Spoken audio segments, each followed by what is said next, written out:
Ģimene ar 6. kārtas numuru Ješkinu ģimene no Rencēniem. Tas ir Vidzemē netālu no Burtnieka ezera. 3 Daļas māsas. Pašas par sevi intervijā ir teikuši tā. Pirmā lieta, kas mūs raksturo, ir smiekli, jo kā cilvēki mūs redz, tā jau bez iemesls mēs. Laikam mēs uzjautrinām cilvēkus. Kas ir bijis tas pēdējais uzjautrināšanas atgadījums? Nu, bija tāds gadījums. Brauc Samasvals. Patiesībā bija tā, ka mēs bijām ballītē, un pēc ballītes negribējās iet mājās. Un izdomājām visu 3 sarīkot sacensības, bet bija tikai ritenis un ķērra. Sanita brauca ar riteni, es vedu Lāsmu ķērrā. Sanita vinnēja, jo man viņa netīšām izkrita ārā no tās ķērras. Labi, ka tomēr tu esi līdz šejienai, līdz Rīgai atkļuvusi. Meitenes, Lelde, zinu, ka pirms 2 nedēļām tev ir tāds interesants notikums noticis savā dzīvē. Pirms 2 nedēļām? Jā, pirms 2 nedēļām. Jā, nu, man tā kā piedāvājās, un es neatteicu. Paldies jums, meitenes, lai jums šovakar labi balstiņi skan. Dodieties uz skatuvi. Skatuvi jūs jau gaida. Skaitlis 2 šogad māsām šķiet bijis tiešām tāds nozīmīgs. Nu, par 2 nedēļām mēs jau tikko noskaidrojām, bet arī 2 mēneši ir tāds svarīgs laika posms vienā no māsas dzīvē. Par to un vēl daudz ko interesantu uzzināsim nākamajā video sižetā. Mēs esam Ješkinu ģimene no Rencēniem. Mēs esam 3 māsas. Es esmu Lelde, Sanita, Lāsma. Leldes lielākais prieks un atsaraugs pasaulē nāca pirms 2 mēnešiem. Tāpēc tagad viņa ir mamma uz pilnu slodzi. Sanita arī ir mamma 3 brīnišķīgiem bērniem un strādā Valmiermuižas salas darītavā. Bet Lāsma ir medmāsa Vidzemes slimnīcā. Mums patīk ballītes. Mēs esam traks ballētājs, jo vienmēr, kad mēs esam kopā, ir ballīte. Jebko, ko mēs darām, ja mēs lasām kartupeļus, tā ir ballīte. Ja mēs ēdam ābolus, tā ir ballīte. Mums ļoti garšo ābolu no kaimiņa sētas. Zaļi pavasarī, tad, kad vēl neviens cits viņus nav pagaršojis. Un noteikti mēs atšķiramies ar to nedaudz, ka mums ļoti garšo alus. Mums negaršo šampanietis, mēs dzeram alu. Mūsu ģimenes spēks ir stabilitāte. Mēs jūtam vienu otru. Un vēl tas, ka mēs nevaram vēl joprojām pāraut to nabas saiti, kas mums ir, un mēs esam visas kopā vēl joprojām. Lai esam kā centušās kaut vai pārvākties. Mēs nedzīvojam vienā mājā, bet mums ir jābūt rokas vienā attālumā. Vienā pagastā. Viņas kopā smējās, smīdina draugus, gāž podus un ir pat savulaik saplēsušās. Jā, mēs sakāvāmies. Mēs sakāvāmies, bet mēs neatceramies par ko. Bet mēs bijām lielas. Bet mēs pēc tam smējāmies ilgi. Jā, bet es ar raudāju. Mēs bijām lielas. Tētis turēja mani, viņai vīrs turēja viņu, bet kāpēc? Un es jau pamanīju tad, kad jau katreiz gāju savu pusi. Bet māsu kašķi, joki un kopā pavadītais laiks ir tas, kas viņas stiprinājas un vienojas vēl vairāk.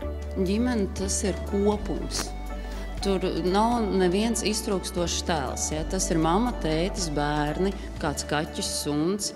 Un tā ir tā sajūta, kad visa kā pietiek un ir gana. Ješkinu ģimene no Rencēniem jau iekārtojusies uz skatuves, un viņi mums dāvinās ļoti skaistu dziesmu no tā tālā, reizē arī trauksmainā un skaistā laika, kad dibinājās Latvijas Tautas fronte. Jāņa Lūsaina mūzika, Raiņa vārdi, Daugava. Lai labi skan!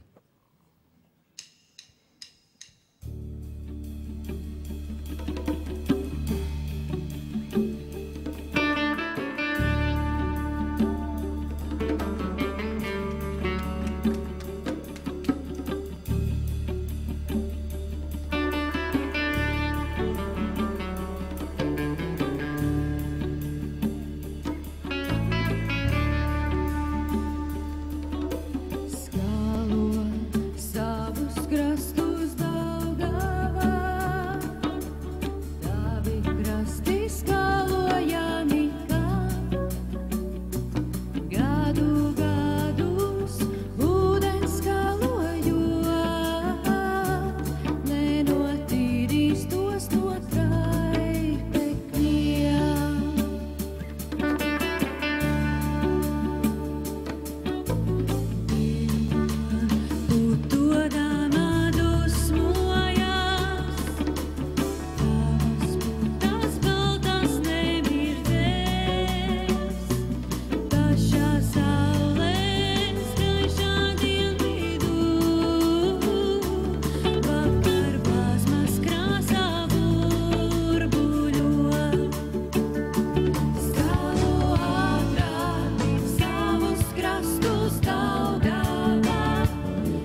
Paldies Ješkinu ģimenei par fantastiskajām atmiņām, ko tad daudz piebilst.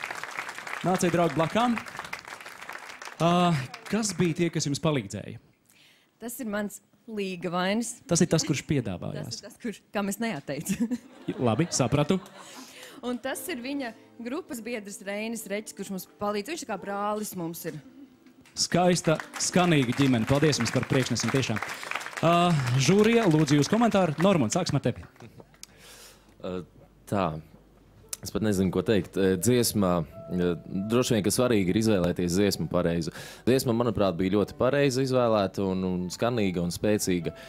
Kas man bišķi trūka, es nezinu, varbūt meitenes mēģiniet turpmāk mikrofonus ņemt rokās turēt, jo ir tā, ka uz apakšējām skaņām vienkārši jums vai nu ar visu ķermeni tad jāliec tuvāk pie tā mikrofona, jo pazūd tās apakšiņas. Vai nu jūs vienkārši ar mikrofonu varat sevi skaņot pašas. Jo bija tie momenti, kad it kā es pat nesapratu vārdus, it sevišķi uz apakšējām skaņām. Bija daudzbalsība par šķībajiem. Es nerunāšu visām, kas tur lietiņām bija. Nerunāsim. Nē. Tā, un ko es vēl... Droši vien, ka uztraukums bija. It kā meitenes smaida, bet balsīs bija jūtams tas uztraukums. Bet visā kopumā priekšnesums bija labs, burvīgs un meitenes smaidīgas. Paldies. Paldies, Normund. Kat. Uz priekšdienām es gribu ieteikt tā, tad, kad ir ļoti, ļoti liels uztraukums un ļoti, ļoti, ļoti bail, tad vajag iedomāties, ka tas, kurš piedāvājās un kuram neatteic, ir šeit un dziedāt it kā tā kā viņam. Un tad ir visiem, tad ir drošāk, vajag redzēt tās acis, kurām jūs visvairāk ticat, un tās jūs atbrīvos. Un nebīstieties un ļaujiet arī mums sajust to faktiski, to absolūti pozitīvo vitalitāti, kas jūsos ir. Brīžam tas izrāvās un bija tik labi. Nežņaudziet sevi nost, labi? Paldies. Artūr. Jā, man jau maz ko atliek piebilst. Meitenēm ļoti jaukas balss, īpaši pirmajai dziedātājai, pirmajai solistei līgava statusā, kas ir, jā? un smuki balstiņas skanēja un dziesma ļoti jauka, un viss būtu brīnišķīgi, bet ņemot vairāk, tā ir Daugava Lūsēna, jau pats nosaukums ārkārtīgi nozīmīgs un svarīgs mums. Svēta lieta. Pavadījums pacēlās uz piedziedājumu. Kāpa. Manuprāt, dinamikas ziņā jūs paliekāt uz vietas. Un tur jūs to variet elementāri izlabot. Jums vienkārši vajadzēja uz piedziedājumu puišus pieslēgt klāt ar vokālu. Un tā būtu vienkārši ideāli. Paldies. Paldies. Ņemsim vērā noteikti. Pārēsim pie atzīmēm. Artūr, lūdzu.